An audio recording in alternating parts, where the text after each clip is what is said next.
Hello friends, आप सभी का मेरे चैनल पर स्वागत है। जैसा कि दोस्तों आपको पता है कि मेरे इस चैनल पर जीके जीएस मस्ती हैंड रिटन नोट्स जो जगदेव सर के द्वारा लिखा गया है उसका क्लास अभी मैंने शुरू किया है यूट्यूब चैनल पे। ठीक है। अभी हिस्ट्री का लेक्चर शुरू किए हैं और ये वीडियो नंबर मेरा दूसरा है। ठीक है। हिस्ट्री का पहला लेक्चर ऑलरेडी यूट्यूब पे अपलोड अपडेट हो चुका है। आप लोग जो है वीडियो जा करके देख सकते हैं। ठीक है। आज हम लोग पढ़ेंगे ये जो है भारत का इतिहास। ठीक है। ये अपना वीडियो नंबर 2 है। ठीक है। इसमें हम लोगों ने पिछले वीडियो में पढ़ा था पाषाण काल और दूसरा सिंधु सभ्यता। ठीक है। बोले थे पाषाण काल, लेकिन सिंधु सभ्यता भी हम आपको पढ़ा दिए थे। तो इस वीडियो में हम पढ़ने वाले हैं वैदिक सभ्यता। ठीक है। सिर्फ वैदिक सभ्यता ही पढ़ेंगे इसमें। ठीक है। आपसे निवेदन है कि इस वीडियो को लाइक कीजिएगा और जो है कमेंट अच्छा सा कर दीजिएगा। पिछले वीडियो में आपने बहुत सारा प्यार दिया है, देखे हैं। लाइक भी किए हैं, सब्सक्राइब भी किए हैं चैनल को, और कमेंट्स भी बहुत प्यारा प्यारा कमेंट किए हैं। So thank you for this. And चलिए वीडियो को स्टार्ट करते हैं। ये जो है हम लोग का वीडियो नंबर 2 है हिस्ट्री का। ठीक। वैदिक सभ्यता। और थोड़ा साउंड का क्वालिटी थोड़ा सा गड़बड़ है, हम देखे हैं। उसको जो है आने वाले वीडियो में हम इसको जो है कवर कर देंगे। ठीक है। ये भी प्रॉब्लम आपका जो है सॉर्ट आउट हो जाएगा। चलिए आज हम पढ़ते हैं वैदिक सभ्यता। ठीक है। तो वैदिक सभ्यता का जो काल होता है, एक मिनट।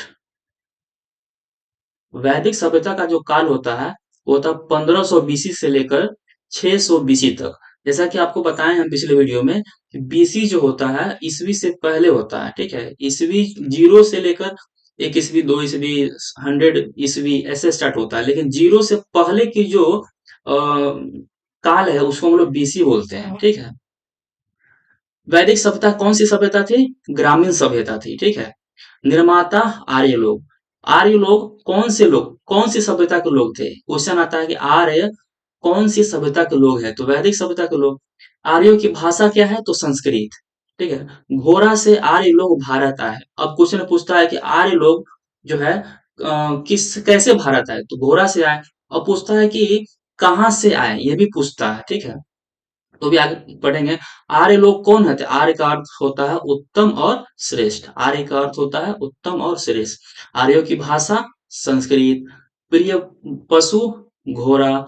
आर्य पवित्र मानते थे गाय को। ठीक है। आर्य कौन है? हम लोग जो भारतवासी हैं, उत्तर भारत के भी दक्षिण भारत के हैं, ये हम लोग क्या है? हम लोग आर्य ही हैं। ठीक है। हम लोग आर्य के ही जो है वंशज है। ठीक है। व्यवसाय उनका क्या था? कृषि एवं पशुपालन। ठीक है। पेय पदार्थ क्या था? सोमरस। ठीक है। जो पीने वाला जो पदार्थ होता है ना, जो पीने वाला पदार्थ, उसी को सोमरस बोलते हैं। आर्य लोग कहाँ से आए? देखिए आर्य लोग लिखा हुआ, आर्य लोग आए कहाँ से आए? तो मध्य एशिया से आए। ठीक है। मैक्स मुलर ने कहा मैक्स मुलर ने कहा कि आर्य लोग मध्य एशिया से भारत आए। अब दयानंद सरस्वती ने कहा कि आर्य लोग मध्य एशिया से नहीं, तिब्बत से आए। ठीक है। दयानंद सरस्वती ने कहा कि मध्य एशिया से नहीं, आर्य लोग तिब्बत से आए। तिब्बत कहाँ है? चीन और भारत के बीच में जो जगह है उसको बोलते हैं तिब्बत। ठीक है। बाल गंगाधर तिलक ने कहा कि आर्य लोग उत्तरी ध्रुव से आए। उत्तरी ध्रुव कहाँ पे है? उत्तरी ध्रुव है रसिया। जो आप देखिए मैप अगर आप जानते हैं तो रसिया पहचान रहे हैं। तो रसिया के जस्ट ऊपर जो है ना, जो अ, बर्फीला जगह है, वहां उत्तरी ध्रुव उसको बोलते हैं। ठीक है। तो बाल गंगाधर ने कहा कि उत्तरी ध्रुव से आर्य लोग आए। देखिए आज तक जो है हम भी पढ़े थे कि आर्य लोग मध्य एशिया से आए, लेकिन दयानंद सरस्वती और बाल गंगाधर तिलक, आपका दो क्वेश्चन यहाँ पे नया निकलता है। ठीक है। अब ये क्वेश्चन अगर आ गया एग्जाम में तो क्वेश्चन बनेगा, और आप नहीं पढ़े हैं तो इसीलिए देखिए ये नोट्स कितना अच्छा है। इसमें दो पॉइंट आपका जो है न्यू पॉइंट ऐड किया गया है। ठीक है। इसीलिए बोलते हैं ये नोट्स दरोगा के लिए भी फायदेमंद है, मतलब किसी भी एग्जाम के लिए। ऐसा थोड़ी है कि दरोगा में ऐसा क्वेश्चन नहीं पूछा तो कैसा क्वेश्चन पूछता है? तो बिहार पुलिस हो या फिर बिहार दरोगा हो, बिहार सिविजिल, बिहार ऑल एग्जाम के लिए ये वाला पीडीएफ एकदम उत्तम है। ठीक है। ठीक है। आर्य हिंदी हिंद दे, आर्य के जो हिंद देवता है उनको बोलते हैं इंद्र, दूसरा वरुण, तीसरा मित्र, चौथा अस्तेय। ठीक है। प्राप्त अभिलेख, बागज कोई अभिलेख, बागज कोई अभिलेख जो है यहाँ से प्राप्त हुआ है। मध्य एशिया को एशिया माइनर कहा जाता है। ठीक है। सबसे अधिक प्रमाणित जो है मैक्स मूलर। ठीक है। मैक्स मूलर कहाँ के थे? जर्मनी के थे। उनके पिता का नाम था विल्हेम मूलर। ठीक है। 18 वर्ष लिपजिंग विश्वविद्यालय संस्कृत, यानी कि से मैक्स मूलर 18 वर्ष लिपजिंग विश्वविद्यालय संस्कृत में पढ़े हैं। ठीक है। उपनिषद को जर्मन भाषा में, उपनिषद को जर्मन भाषा में उन्होंने अनुवाद किया। मेघदूतम को जर्मन भाषा में जो है बताया होगा या फिर अनुवाद किया होगा। ठीक है। संस्कृत के महान विद्वान थे मैक्स मूलर। ठीक है। वेदांतियों का वेदांत किसे कहा जाता है? वेदांतियों का वेदांत किसे कहा जाता है? स्वामी विवेकानंद को कहते हैं। ठीक है। तो ये हुआ आर्य लोग के बारे में। इतना सारा आर्य के बारे में यही सब क्वेश्चन पूछता है और क्या पूछेगा। अब हम लोग आगे चलते हैं वैदिक सभ्यता, 1500 बीसी से लेकर 600 बीसी के आसपास। तो इसमें जो है वैदिक सभ्यता में ऋग वैदिक काल और उत्तर वैदिक काल। ठीक। ऋग वैदिक काल का जो ईस्वी है 1500 से लेकर 1000 ईस्वी, और उत्तर वैदिक काल 1000 से लेकर 600 ईस्वी। ठीक। अब जो ऋग वैदिक काल है, देवता प्रमुख, यानी ऋग वैदिक काल में किन किन देवताओं को पूजा जाता था। ठीक है। तो ये हो गया इंद्र। इंद्र को हम लोग क्या बोलते हैं? पुरंदर, युद्ध का देवता। ठीक है। देवता को हम लोग क्या बोलते हैं? युद्ध का देवता। किला तोड़ने वाला, वर्षा कराने वाला, इंद्र को क्या बोलते हैं? वर्षा कराने वाला बोलते हैं कि नहीं? अच्छा, ऋग वैदिक काल में दास प्रथा जो है प्रचलित नहीं था। ठीक है। जाति का आधार कर्म के आधार पर, जैसा जैसा काम कीजिएगा वैसा जाति। जैसे कुम्हार क्या होता है? घड़ा, जो कुछ घड़ा उड़ा बनाता है तो उसको कुम्हार हो गया, है ना। बाल वाल काटता है तो उसको क्या बोलते हैं? नाई बोलते हैं। लड़ने वाला को क्या बोलते हैं? क्षत्रिय बोलते हैं। तो इस टाइप से कर्म के आधार पर महिला की स्थिति थी, पर्दा प्रथा नहीं था। ऋग वैदिक काल का बता रहे हैं। अच्छा, उत्तर वैदिक काल में जो है देवता प्रमुख क्या था? प्रजापति। ठीक है। सभा अमीर लोग और समिति आम लोग। सभा जो है अमीर लोग चलाते थे और समिति आम लोग चलाते थे। जैसे राज्यसभा में क्या होता है और लोकसभा में क्या होता है अभी के समय में, बस वैसे ही उस टाइप का भी था। लोहा का खोज यूपी के अतिरंजी खेरा में हुआ था। उत्तर वैदिक काल में लोहे का खोज यूपी के अतिरंजी खेरा में हुआ था। जाति का आधार जन्म से ही था। ठीक है। जैसे अभी हम लोग का क्या होता है जैसे हम लोग का क्या होता है? जैसे जन्म लिए अपना पता चल जाता है कि हाँ कि इस कुल में जन्म लिया है या फिर इस जाति में जन्म लिए है, तो हम लोग जन्म का आधार क्या है हम लोग का? बचपन से ही है। लेकिन तो जैसे उत्तर वैदिक काल में भी बचपन से था और अभी भी वही चल रहा है। जन्म के आधार पर ही हम लोग का जो है जाति जो है पता चल जाता है। कर्म कांड था। कर्म कांड महिला की स्थिति नहीं। अभी भी क्या है कि महिला को जो है दबाया जाता, कुचला जाता है, लेकिन अभी जो है महिला को बहुत आगे बढ़ाने के लिए बहुत कुछ हुआ है और देख ही रहे हो क्या क्या हुआ है। पर्दा प्रथा है। उत्तर वैदिक काल में पर्दा प्रथा प्रचलित है। दास प्रथा प्रचलित है। बाल विवाह प्रचलित है। ठीक है। फिर उसके बाद पितृ प्रधान है। यहाँ पे जो है उत्तर वैदिक काल में पितृ प्रधान है। जब कभी कुछ होता है तो ये नहीं पूछता कि माता का नाम क्या है, पूछता है पिता का नाम क्या है। जब भी आप लोग कहीं जाइएगा तो अगर कोई पूछेगा, अभी गांव के लोग पूछेगा तो ये नहीं पूछता कि मम्मी का नाम क्या है, पूछता है कि पापा का नाम की हो रे। तो वही है पापा का नाम। तो पितृ प्रधान देश, पितृ प्रधान जो है उत्तर वैदिक काल में था। अच्छा, हल को क्या बोलते हैं? सीरा। और रेखा को सीता, है ना। हल और रेखा को सीता। मुद्रा को जो है उत्तर वैदिक काल में क्या बोलते हैं? मुद्रा को निष्क बोलते हैं। और लोहा को श्याम अयस। श्याम अयस, श्याम का मतलब होता है काला। ठीक है। तो इस लोहा को श्याम अयस। उसके बाद है तांबा। तांबा को बोलते हैं लोहित अयस। ठीक है। तो ये हो गया उत्तर वैदिक काल में। दोबारा वीडियो देखिएगा, सब कुछ समझ में आएगा। अगर आप न्यू स्टूडेंट है तो इस वीडियो को आप एक दो बार देखिए, बिल्कुल अच्छे तरीके से आपको जो है समझ में आ जाएगा। चलिए आगे चलते हैं। ऋग वैदिक काल। ऋग वैदिक काल जो है 1500 बीसी से लेकर 1000 तक था। ठीक है। अब इसको डिटेल में पढ़ेंगे। ऋग वैदिक काल। वेद। वेद कितने हैं? 4। वेदों की संख्या 4 है। ठीक है। अपौरुषेय अर्थात अपौरुष मतलब देवताओं द्वारा रचित, ठीक है। संहिता, संकलन करता, ये जो वेदों के संकलन करता है, वेद को जो संकलित करते हैं ना, उनका नाम है महर्षि कृष्ण देवपायन वेद व्यास, ठीक है। वेद त्रयी, ऋग्वेद, यजुर्वेद, सामवेद, ठीक है। एक अथर्ववेद होता है। जो द्वैपायन वेद व्यास थे ना, संजय के गुरु थे, ठीक है। वेद व्यास जो थे संजय के गुरु थे। अब यहाँ पे देखिए, वेद, वेद का यहाँ पे वेद का सबका नाम दिया हुआ, ऋग्वेद, यजुर्वेद, सामवेद, अथर्ववेद। अच्छा, एग्जाम में अब पूछने लगा है कि ऋग्वेद, यजुर्वेद, सामवेद का उपवेद का नाम बताइए, उपवेद, ठीक है। तो ऋग्वेद का उपवेद क्या है? आयुर्वेद। यजुर्वेद का उपवेद क्या है? धनुर्वेद। सामवेद का उपवेद है वो है गंधर्व वेद। और अथर्ववेद का जो है जो उपवेद है वो है शिल्प वेद, ठीक है। अच्छा, ऋग्वेद के ज्ञाता यानी कि जो ऋग्वेद को समझते हैं उनको क्या बोलते हैं? होत्री बोलते हैं। ये भी क्वेश्चन बहुत ज्यादा इंपॉर्टेंट है, होत्री बोलते हैं। यजुर्वेद के जो ज्ञाता होते हैं, ज्ञानी लोग, उसको बोलते हैं अर्घव्यू, अर्घव्यू बोलते हैं, ठीक है। सामवेद के जो ज्ञाता होते हैं उसको बोलते हैं उद्गाता। और अथर्ववेद के जो ज्ञाता होते हैं उसे बोलते हैं ब्रह्मा, ठीक। अच्छा, एक होता है ब्राह्मण ग्रंथ, ब्राह्मण ग्रंथ। जो ऋग्वेद में क्या होता है? ऐतरेय और ऐतरेय और कौशितकी, ठीक है। दो होता है इसमें ब्राह्मण ग्रंथ में।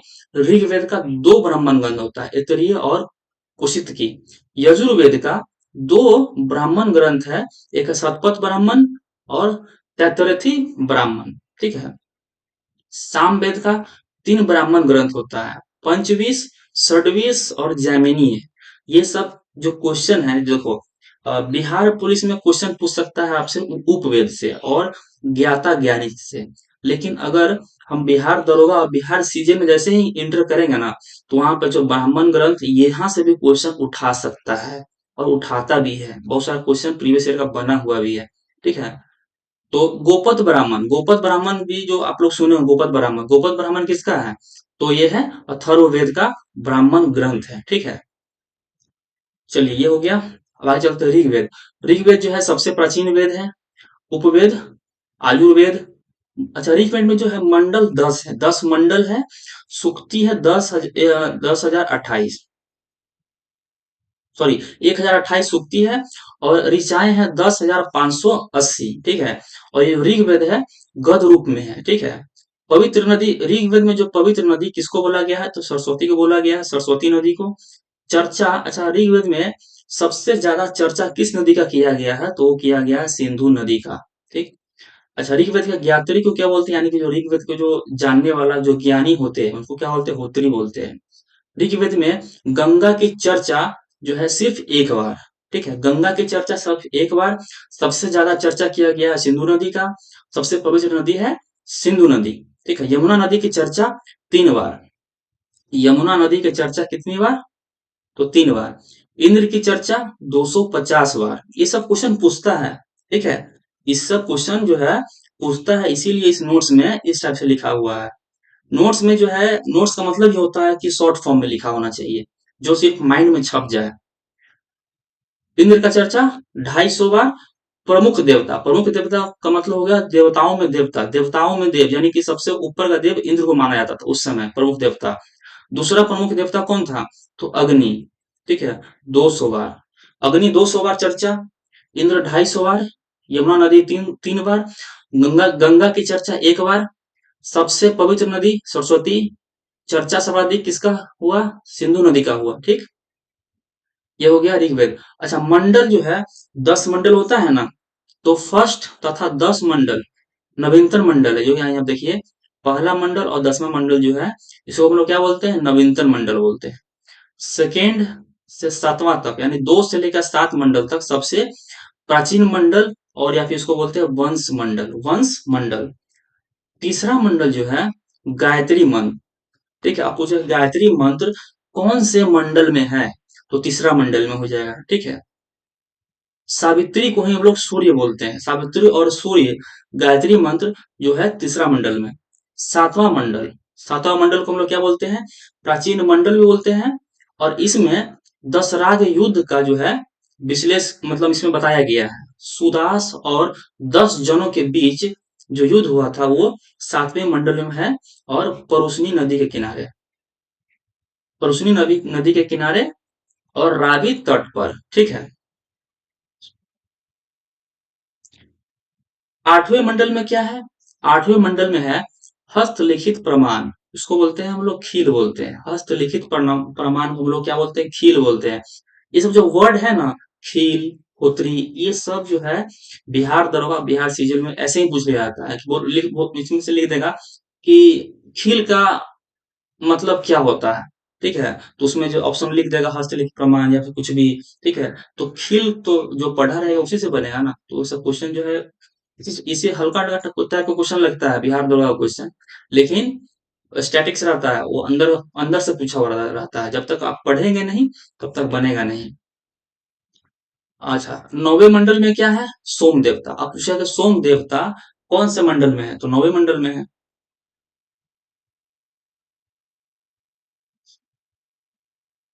चलिए अब आते हैं 10वां मंडल में कौन सा है? 10वां मंडल में है पुरुषुक्त वर्ण। पुरुषुक्त वर्ण जो है 10वां मंडल में है, ठीक है। अब जैसे में ब्राह्मण हो गया, क्षत्रिय हो गया, ब्राह्मण, क्षत्रिय, वैश्य और शूद्र, ये सब क्या है? पुरुषुक्त वर्ण है, जो किसमें आता है? 10वें मंडल में आता है। ब्राह्मण क्या करवाता है? पूजा पाठ। क्षत्रिय क्या करता है? सेना जो लड़ता है। वैश्य क्या होता है? जो व्यापारी होता है वो होता है वैश्य। और शूद्र क्या होता है? जो सेवा प्रदान करता है, ठीक है। अब इनकी जो उत्पत्ति कहाँ से हुई है? ब्राह्मण, ब्राह्मण की उत्पत्ति हुई है मुख से, क्षत्रिय जो भुजा से, ठीक है। और जो वैश्य जो व्यापारी होते हैं जांग से, ठीक है। और शूद्र जो सेवा पाठ जो सेवा पानी करते हैं उनका उत्पत्ति हुआ है चरण से, ठीक है। ये सभी कहाँ से? ब्रह्मा के मुंह से क्या निकला? जो ब्राह्मण है, ब्रह्मा के भुजा से निकला क्षत्रिय, ब्राह्मण के जांग से निकला वैश्य, जो व्यापारी लोग होते हैं। ब्राह्मण के चरण से निकला शूद्र लोग, ठीक है। ये हो गया। अब वेदांग, वेदांग की संख्या 6 है। सीधे सीधे क्वेश्चन पूछता है कि कितने मंडल होते हैं? तो 10 मंडल। पूछा है कि कितने वेदांग होते हैं? तो 6 वेदांग होते हैं। वेदों का अंग 6 होता है। ट्रिक से याद करना, देखिए यहाँ ट्रिक भी है, नोट्स इसीलिए अच्छा हो जाता है। ट्रिक्स ये यहाँ पे है व्या, ज्यो, निशी, कुछ, ठीक है। इसको इसी तरीके से याद करना है। 6 जो है वेदों के नाम है। सबसे पहला वेद व्याकरण, दूसरा ज्योतिषी, ठीक है। तीसरा निरुक्त, चौथा शिक्षा, पांचवा कल्प और छठा छंद। अच्छा, बिहार पुलिस में अगर पूछ सकता है, जो हल्का हल्का एग्जाम होता है बिहार पुलिस और बिहार एसएससी में, पूछ देगा कि वेदांत की संख्या कितना? तो 6। लेकिन अगर बिहार दरोगा बिहार सीजन में जाएंगे तो वहां क्वेश्चन पूछ सकता है कि वेदांत की संख्या 6 है, ठीक है। और उसमें पूछ सकता है कि इनमें से कौन सा वेदांग नहीं है, ठीक, ये क्वेश्चन पूछ सकता है। और पूछ सकता है कि इनमें से कौन सा वेदांग है। तो ये सब क्वेश्चन कहाँ पूछा जाता है? बिहार दरोगा और बिहार सीजीएल टाइप क्वेश्चन जो है पूछा जाता है। और जब तक आप को जो है वेदांग का नाम याद नहीं रहेगा तो बिहार दरोगा में जब ये क्वेश्चन आएगा तो बनेगा नहीं? बनेगा, ठीक है। तो इसीलिए डिटेल में पढ़ना बहुत जरूरी है। वेदांग की संख्या 6, व्याकरण, ज्योतिष, निरुक्त, शिक्षा, कल्प, छंद, ठीक है। अब आते हैं यजुर्वेद। अभी हम लोग पढ़ रहे थे ऋग्वेद, यजुर्वेद में आते हैं। इसमें युद्ध एवं कर्म कांड की चर्चा है। इसमें युद्ध और कर्म कांड की चर्चा है। एकमात्र वेद है जो गद और पद दोनों में है। यजुर्वेद गद और पद दोनों में है। अब साम वेद में आते हैं। साम वेद में भारतीय संगीत के स्वर, जो 7 स्वर है, सारे गामा पा धानी, ठीक है, इसकी चर्चा है। सीधे आप याद रखिएगा, भारतीय संगीत, जो संगीत किससे संबंधित है? तो सामवेद से। स से संगीत, स से सामवेद, ठीक है। भारतीय संगीत का जनक सामवेद से हुआ है, ठीक है। यही क्वेश्चन पूछता है। सामवेद से कोई क्वेश्चन पूछेगा तो ये पूछेगा कि संगीत किससे संबंधित है? तो सामवेद से संबंधित है। अथर्ववेद, अब आता है अथर्ववेद। इसकी रचना सबसे बाद में हुआ है। रचना रचना सबसे बाद में। इसमें इसमें जो है जादू टोना, वशीकरण, रोग निवारक औषधि, इसमें जो है जादू टोना। अब पूछेगा, क्वेश्चन पूछेगा कि जादू टोना किससे संबंधित है? तो अथर्ववेद से संबंधित है। अथर्ववेद में ही सर्वप्रथम मगध, अंग और राजा परीक्षित के बारे में उल्लेख किया गया है, ठीक है। उपनिषद, अब आते हैं उपनिषद। गुरु के समीप बैठकर शिक्षा ग्रहण करना जो है उपनिषद। कुल उपनिषद कितना है? 108। मुख्य उपनिषद कितना है? 13। देखिए, अब जैसे हमको जो पता था 108 उपनिषद होता है, लेकिन अभी जो हम पढ़ रहे हैं यहाँ पे तो है मुख्य उपनिषद 13। ठीक है। मुंडक उपनिषद जो है सत्यमेव जयते, जैसे पूछ देगा कि सत्यमेव जयते किस उपनिषद से लिया गया है, तो क्या किससे लिया गया है? मुंडक उपनिषद। ये प्रीवियस ईयर में पूछा हुआ क्वेश्चन। ठीक है। अब पूछ जाएगा कि अ, यम और निचिकेता के बीच संवाद कौन से उपनिषद में हुआ था? तो आंसर हो जाएगा कठोपनिषद में। ठीक है, कठोपनिषद में ऐसा क्वेश्चन। विश्व दुखों से भरा हुआ है, उपनिषद में लिखा गया है। ठीक है, विश्व जो है दुखों से भरा गया है, भरा हुआ है, उपनिषद में लिखा गया है। अच्छा, जावलो उपनिषद में 4 आश्रम की चर्चा है। ठीक है, जावलो उपनिषद में 4 आश्रम की चर्चा, उन 4 आश्रम का जो है 4 आश्रम की चर्चा है। एक तो है ब्रह्मचर्य, एक है गृहस्थ, एक है दानप्रस्थ, एक है सन्यासी। ठीक है, जावलो उपनिषद में 4 आश्रम की चर्चा है। 4 आश्रमों में है ब्रह्मचर्य, गृहस्थ, दानप्रस्थ और सन्यासी। अब आप पुराण। ठीक है, पुराण में आते हैं। पुराणों के रचयिता कौन है? महर्षि लोमहर्ष एवं उनका पुत्र अग्रसोआ। ठीक है, इनके रचयिता है पुराण के। पुराणों की संख्या कितना है? सबसे पहले यही क्वेश्चन, पुराणों की संख्या है 18।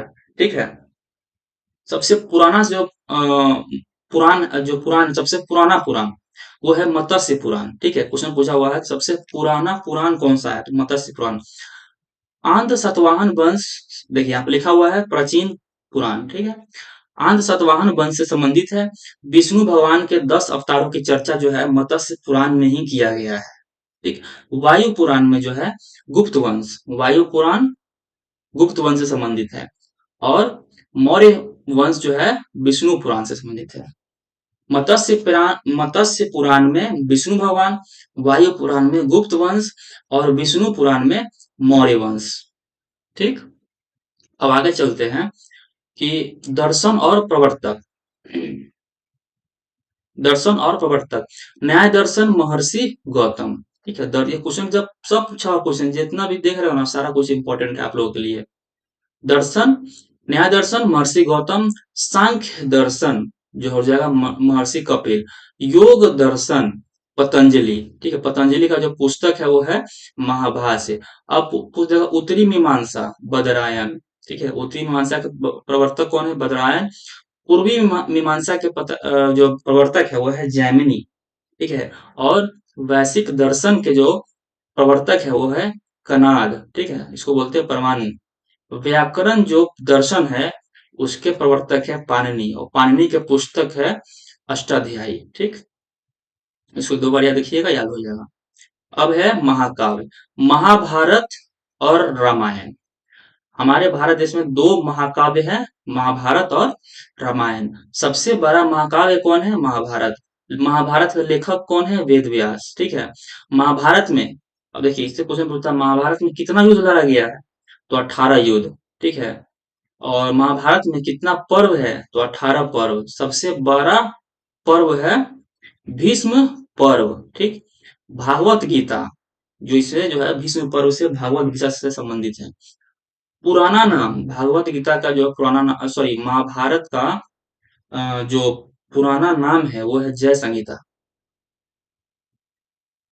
आपको देखा संजय दिव्य दृष्टि से। देखिए, महाभारत में संजय नाम का जो प्राणी था वो उनको, वो अंधा था। ठीक है, लेकिन उनको जो है अ, वरदान प्राप्त था कि आंख बंद करके भी वो दूर का चीज जो है देख सकता था। सॉरी, वो अंधा नहीं था, संजय को ये वरदान था कि वो दूर जो भी कुछ हो रहा था वो उसमें उनको जो है पता लग जाता था कि क्या क्या हो रहा है युद्ध में। ठीक है, तो संजय को दिव्य दृष्टि से मिलता था। रामायण, रामायण को लिखा किसने? वाल्मीकि, यानी कि इसे महर्षि वाल्मीकि रत्नाकार थे। दूसरे सबसे बड़ा महाकाव्य है रामायण। अच्छा, रामायण में कांड कितना है? 7। ठीक है, नदियां तथा उसके प्राचीन नाम, ये भी क्वेश्चन इंपॉर्टेंट है। सिंधु, सिंधु नदी का प्राचीन नाम क्या है? सप्त सैंधव। झेलम नदी, झेलम नदी का प्राचीन नाम है विस्तृता। ठीक है, हाइडेस्पिस झेलम विस्ता का युद्ध जो है 326 में हुआ था। 326 ईसा पूर्व में हुआ था। सिकंदर और राजा पोरस के बीच में जो है हाई डिस्पिच झेलम का, इसको हाई डिस्पिच बोल लो, झेलम का युद्ध बोल लो, या फिर विस्तता का युद्ध बोल लो। 326 ईसा पूर्व में सिकंदर और राजा पोरस के बीच हुआ था। अब ये भी क्वेश्चन पूछता है कि सिकंदर का मृत्यु कब हुआ था। तो जब युद्ध हुआ ना, तो उसे 3 वर्ष बाद, यानी कि से 326 ईसा पूर्व है, तो 3 वर्ष के बाद यानी कि 323 ईसा पूर्व में सिकंदर का मृत्यु हो जाता है। ठीक है। चिनाब, अब चिनाब नदी को क्या बोलते हैं? अस्कनी बोलते हैं। रावी को क्या बोलते हैं? परुशनी नदी बोलते थे। ब्यास को विपाशा बोलते थे। सतलज नदी को सतुदरी बोलते थे। गंडक को सदानीरा नदी पहले बोलते थे। गोमल नदी को गोमती, काबुल का कुंभा। ये सभी क्या है? नदियों के पुराना नाम है। अच्छा, 10 राग युद्ध सुदास एवं 10 जनों के बीच कहाँ हुआ था? रावी नदी के बीच के तट पे हुआ था, और परुशनी, जो दोनों बोल लो, रावी नदी बोल लो या फिर परुशनी नदी बोल लो। फिर जो है फिर जो है काबुल कुंभा।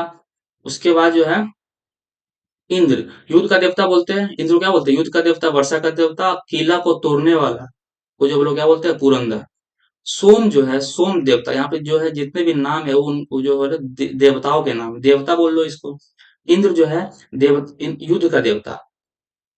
सोम वनस्पति के देवता। वरुण सूर्य एवं पृथ्वी के बीच का देवता। ऋतुओं का देवता किसको बोलते हैं? अरुण को। धौ किसको बोलते हैं? धौ, आकाश का देवता। धौ किसको बोलते हैं?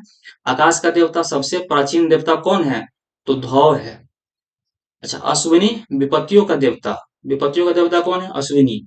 अग्नि, देवता और मानव के बीच संबंध अग्नि। ये क्वेश्चन बहुत बार पूछा हुआ है कि देवता और मानव के बीच में कौन सा है? तो अग्नि।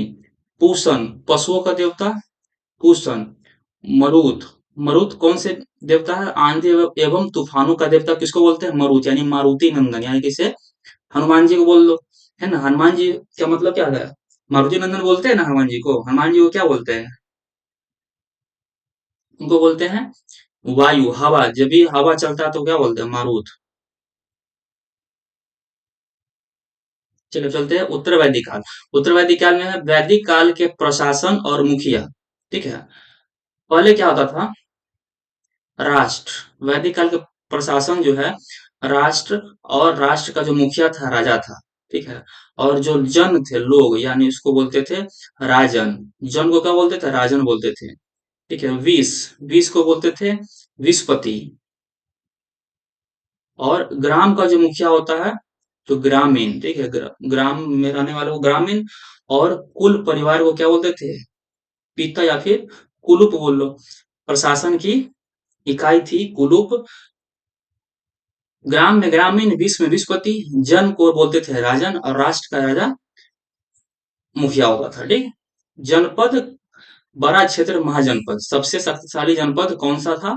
मगध जनपद। सबसे शक्तिशाली जनपद था मगध जनपद। जनपद, बड़ा क्षेत्र होता था। जैसे आगुन्तर निकाय, बौद्ध ग्रंथ तथा भगवती सूत्र जैन ग्रंथ के अनुसार 16 महाजनपद की जानकारी प्राप्त होती है। अब हम लोग पढ़ने वाले हैं महाजनपद। ठीक है। महाजनपद हम लोग जब पढ़ने वाले हैं। अब पूछ सकता है, इससे देखिए यहाँ से क्वेश्चन पूछ सकता है कि अगुंतर निकाय, यहाँ पे अगुंतर निकाय और भगवती सूत्र दो हुआ आपका। अच्छा, किस धर्म से संबंधित है? कौन सा ग्रंथ? ठीक है। तो अगुंतर निकाय बौद्ध ग्रंथ से संबंधित है। ठीक। और भगवती सूत्र जैन ग्रंथ से संबंधित है। ठीक है। ये क्वेश्चन पूछा हुआ, भगवती सूत्र जैन धर्म, अगुंतर निकाय बौद्ध धर्म। अब पढ़ते हैं महाजनपद। महाजनपद और उसकी जो है राजधानी पढ़ लेते हैं। चलो थोड़ा सा और क्लास बचा हुआ है, फिर महाजनपद महाजनपद पढ़ करके आज के क्लास खत्म हो जाएगा। महाजनपद, मगध का राजधानी राजगीर है। सबसे शक्तिशाली ग्रह था जो है मगध। अंग की राजधानी कौन सी है? चंपा। ठीक है। और वज्जी का राजधानी कौन सा है? वैशाली। ये तीनों जो था ना बिहार से संबंधित था। बिहार से संबंधित है मगध, अंग और वज्जी। ठीक है। और वज्जी की राजधानी वैशाली। अच्छा, कौशल, कौशल की राजधानी श्रावस्ती। ठीक। काशी की राजधानी वाराणसी। ये सारे कहाँ के हैं? उत्तर प्रदेश के बता रहे हैं। वत्स की राजधानी कौशाम्बी। मल की राजधानी कुशावती। चेदी की जो राजधानी था शक्तिमती। ठीक है। सूरसेन की राजधानी मथुरा। और पांचाल, पांचाल जो है, पांचाल में दो था, उत्तरी पंचाल और दक्षिणी पंचाल। उत्तरी पंचाल की जो राजधानी था अहिछत्र था, और दक्षिणी पंचाल का राजधानी था काम्पिल्य। ठीक। ये सारे उत्तर प्रदेश का राजधानी हम लोग देखे हैं, और बिहार और उत्तर प्रदेश का महाजनपद हम लोग देखे हैं। अब चलिए, कुरु, कुरु की राजधानी इंद्रप्रस्थ। कुरु कहाँ है? तो हरियाणा में। ठीक। अच्छा, अवंती, जो अवंती राजधानी है, अवंती में भी दो राजधानी था, एक था उत्तरी अवंती और दक्षिणी अवंती। ये क्वेश्चन पूछता है, क्वेश्चन पूछता है इसे, पंचाल के उत्तरी पंचाल का राजधानी कहाँ था, दक्षिणी पंचाल का राजधानी कहाँ था, तो उसको हल्के में नहीं लेना है, क्वेश्चन पूछता है इसमें। तो उत्तरी अवंती का राजधानी उज्जैन, और दक्षिणी अवंती का राजधानी माहिष्मती। ठीक। और ये अवंती जो था मध्य प्रदेश, मध्य प्रदेश में जो है ये था। मत्स्य की राजधानी, मत्स्य की राजधानी है विराटनगर, और ये कहाँ पे है? राजस्थान में है। अस्मक की राजधानी कहाँ है? कोतन पोटली महाराष्ट्र। ठीक है। और दक्षिणी भारत का एकमात्र महाजनपद कौन था? तो अस्मक था। दक्षिणी भारत का एकमात्र महाजनपद अस्मक महाजनपद, जो इम्पोर्टेंट एग्जाम के लिए। कंपोज, कंबोज का जो राजधानी था वो था हाटक। और गांधार, गांधार की राजधानी तक्षशिला। ये भी इम्पोर्टेंट है, बहुत पूछा हुआ एग्जाम में। और पाकिस्तान में जो है कंबोज और गांधार दोनों महाजनपद पाकिस्तान में है। ठीक है। चलिए, महाजनपद खत्म कर दिए, और अगले वीडियो में हम लोग पढ़ेंगे बौद्ध धर्म और जैन धर्म के बारे में।